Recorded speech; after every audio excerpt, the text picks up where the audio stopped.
Dalam kesempatan kali ini saya akan menjawab pertanyaan dari Hamdi Hazar _74 melalui Instagram Bawaslu Sulawesi Tengah. Pertanyaannya, akankah ada potensi black campaign selama masa pandemi COVID-19? Jika ada, seberapa besar potensi black campaign itu? Nah, tentunya terlebih dahulu kita harus memahami apa itu black campaign dan apa itu negative campaign. Nah, black campaign ini dalam pemahaman saya adalah penyampaian pesan kampanye kepada publik, tetapi kemudian muatannya itu adalah berisi data, berisi sumber yang tidak benar, yang sifatnya hoax, seperti itulah. Sementara kalau negatif campaign ini, dia pesan kampanye kepada publik yang tujuannya sama dengan black campaign tadi, itu mendiskreditkan pihak tertentu, biasanya itu bakal calon ataupun calon kepala daerah, tetapi kemudian muatannya itu ada benarnya. Nah, di situ tentunya ada perbedaan, termasuk black campaign ini sejatinya dia adalah berisi fitnah, berisi ujaran yang kemudian berpotensi itu dipidanakan. Misalnya dengan ada undang-undang ITE kalau dia disampaikan di media sosial. Namun berbeda dengan negatif campaign, sejatinya negatif campaign ini itu tidak dilaporkan ke pihak berwenang, kepolisian, dipidanakan. Tapi kemudian baik black campaign maupun negatif campaign ini sejatinya tidak dilakukan dalam proses demokratisasi kampanye di Indonesia karena dia berpotensi memancing konflik. Nah, kemudian kembali ke pertanyaannya tadi, apakah kemudian itu bisa terjadi?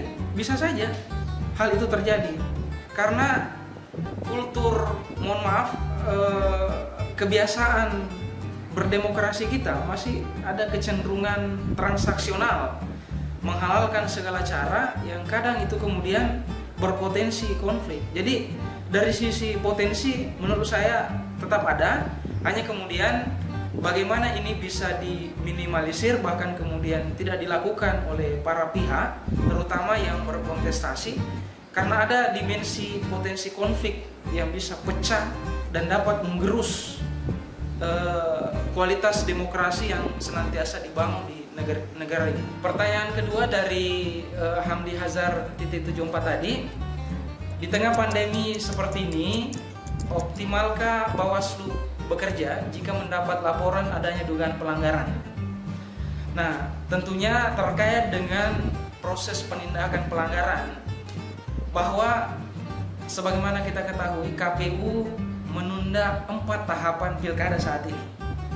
Tapi selain itu, tahapan pilkada tetap berjalan, termasuk penanganan pelanggaran ataupun penindakan pelanggaran. Jadi di luar daripada 4 pelanggaran itu, Bawaslu masih memiliki kewenangan dalam melakukan penindakan pelanggaran. Nah, sehingga pelayanan daripada Bawaslu itu masih jalan sampai saat ini. Namun dalam proses penindakan pelanggaran, misalnya harus memeriksa saksi, memeriksa pihak pelapor dan terlapor, ini memperhatikan protokol kesehatan di tengah wabah yang marak ini. Jadi ada peran-peran yang kemudian tetap menjaga bagaimana bisa selamat semua dari wabah ini tentunya. Jadi dalam hal ini peran Bawaslu tetap melakukan penindakan pelanggaran, tetap melakukan pelayanan kepada masyarakat, dan juga tetap berusaha menjamin kualitas demokrasi ini bisa ideal nantinya. Bagaimana sikap Bawaslu dalam menghadapi masa penundaan pilkada? Jadi kan saat ini kita ketahui bahwa KPU sudah menunda 4 tahapan pilkada 2020. Kemudian yang terakhir lagi, Komisi 2 di rapat keduanya bersama dengan Mendagri dan penyelenggara pemilu kemudian berencana melaksanakan pilkada di tanggal 9 Desember 2020. Nah, tentunya di masa penundaan pilkada ini Bawaslu tetap melakukan fungsi-fungsi pelayanan sambil juga menyiapkan SDM jika sekiranya Pilkada akan dilaksanakan tanggal 9 Desember 2020.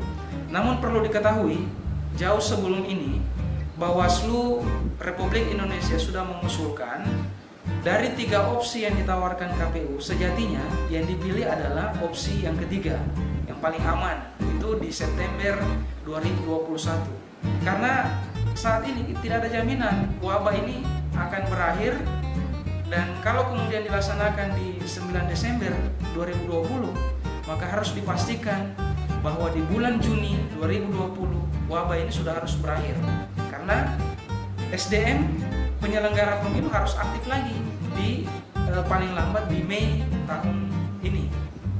Nah, itu kemudian sehingga paling efektif karena tidak ada jaminan wabah ini akan berakhir, maka yang paling aman dalam perkiraan adalah itu dilaksanakan pilkada di tahun 2021.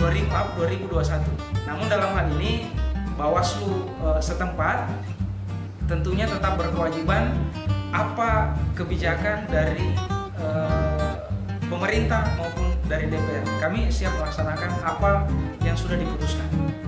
Terima kasih atas pertanyaannya. Kami tunggu pertanyaan berikutnya.